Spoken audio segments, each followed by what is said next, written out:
Mr. David Licauco, totoo nga bang inagawan ni Do?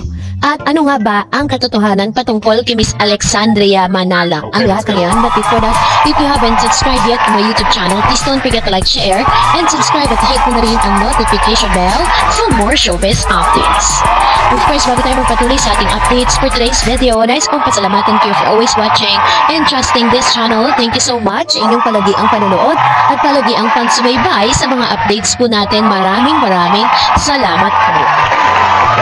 At ngayong araw pag-usapan natin ito dahil si Mr. Ruru Madrid nabawi daw ang tundong kay David Licauco. Marami po kasi nagsisirculate na news ngayon.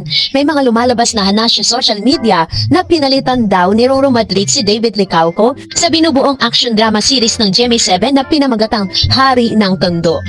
Sa totoo lang, kay Ruru talaga ito nakaplano habang ginagawa niya ang Lolong. Ito sana ang susunod niyang project. Pero may lumalabas na balitang si David na raw ang magbibida. Pero ang latest nga raw ay si Ruru na raw nabalik lang sa kanyang project at hindi siya ipinalit kay David Licauco. Sa totoo lang, mas bagay naman talaga kay Ruru na gamay ng aksyon. Sina-finalize na raw ngayon ang casting. Ang isa pang pinaghahandaan na rin ay ang pagbabalik teleserye ni Dingdong Dantes. Sandali naming pinag-usapan ito nang pumunta siya sa burol ni Manay Lolit Solis. Nakapangiti nga siya nang sinabi sa kanya kung ano ang role niya rito na ngayon pa lang niya gagawin.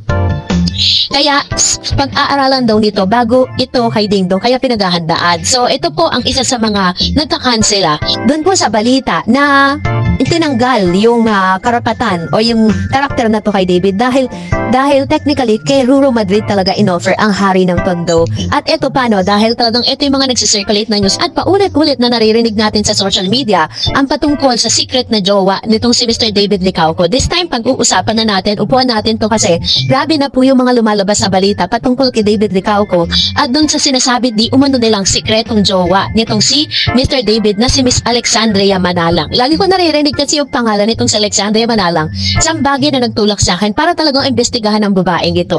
May mga Barda fans na umaasang sa huli ang kanilang mga iniidolong sina Barbie Forteza at David Licauco ang magkakatuluyan, which is true, diba? Lahat naman talaga tayo umaasa patungkol dyan.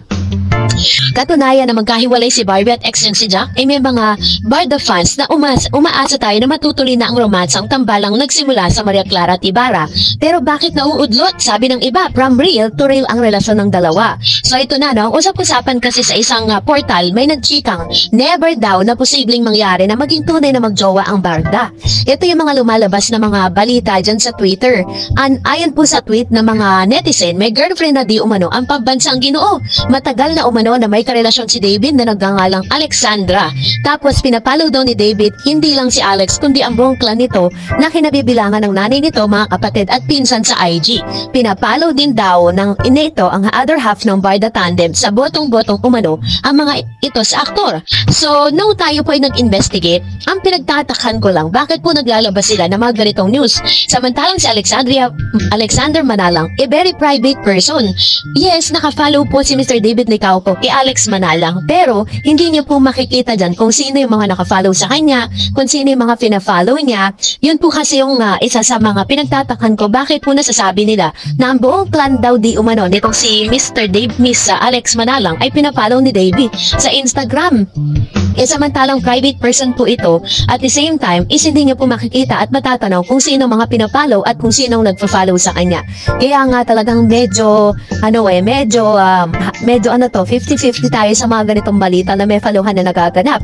Kasi parang hindi tayo makapaniwala na nakapag-circulate at nakapaggagawa sila ng mga ganitong klase ng news na wala naman silang konkretong resibo. Kasi kadalasan kapag po tinatanong si David Licauco patungkol sa kanyang relationship status, lagi lang niyang sagot, single po siya. Yun po ang lagi niyang sinasabi sa publiko.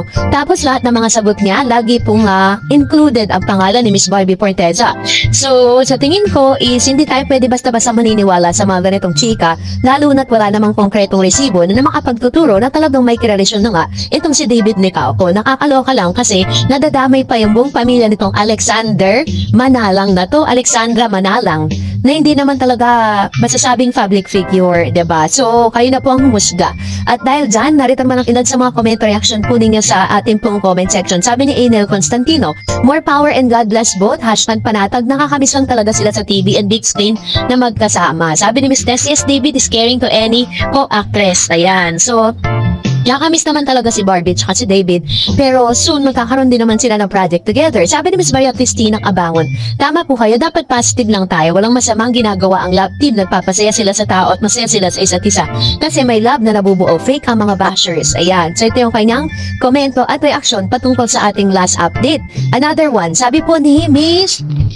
Ito pa, sabi po ni Miss Rodelia Ignacio, ay naku, kahit ano pang sabihin ng kahit sino, Barbie, David lang ako. Antay na lang natin after 3 to 4 years. And sabi ni Ohio Chang, dapat kasi sagutin ni David kung hindi totoo para pati yung mga fans alam. Ang dali lang naman sagutin para matigil na agad ang haka-haka. Actually po, many times tinatanong si Mr. David Licauco, diba? Pero lagi niyang naman yung sagot, single siya eh.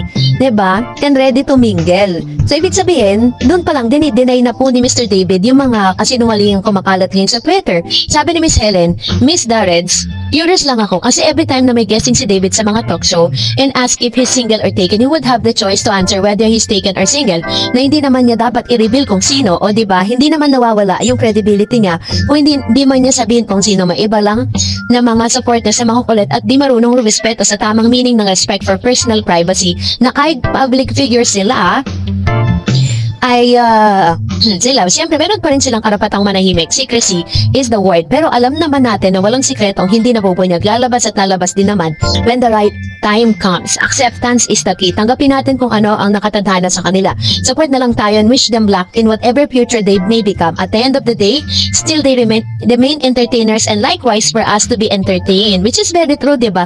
Let's respect one another's privacy. Kapag ayaw po nilang sabihin, wag po natin pilitin, diba? Tulad po yung issue naman ni Barbie tsaka po ni Mr. Jameson, diba? Dahil gusto nyo pong malaman ng patungkol sa totoong estado nila, nagbigay sila ng sarili nilang or sinagot po nila yung issue para manahimik na ang lahat. And this time, wala naman pong isasagot si Mr. David. Bakit kailangan pilitin? Para tuloy, parang obligado si David talaga na magsabi ng pangalan, diba? Para sa katatahimik ng lahat. Pero mas pinipili niya maging privado. Sabi ni Trini, na may resibo ng Barda nagpapatunay na may something na sila. Yung non-showbiz as an resibo. Bawat event ni David, laging banggit si Barbie. Napakamanhid ng rumor, girlfriend ni David. Kung meron ng Barda fans, panatag. Very true. I like this comment. And sabi ni Miss Nancy, bakit kaya laging sinasabi ni KM? Ayan, may new girlfriend si David. Sinabi niya, sa true daw kasi ng heart yung lola ni Alex na yun, na totoo na yun, na may bulaklak at pagkain galing kay David sa Kuya Korean. Sus, yun pong isang malaking invento. Wala po silang resibong mailalabas, kaya wag na po silang mag-invento ng mga ganyan-ganyan. Kasi the more na ginagawa nila, sinisiraan nila yung tao, mas lalong dumadami po ang sumusuporta sa Barda. So, that's it for today. For more videos and updates, please don't forget to like and subscribe. And please don't forget to follow my Facebook page, Dareds TV. God bless everyone!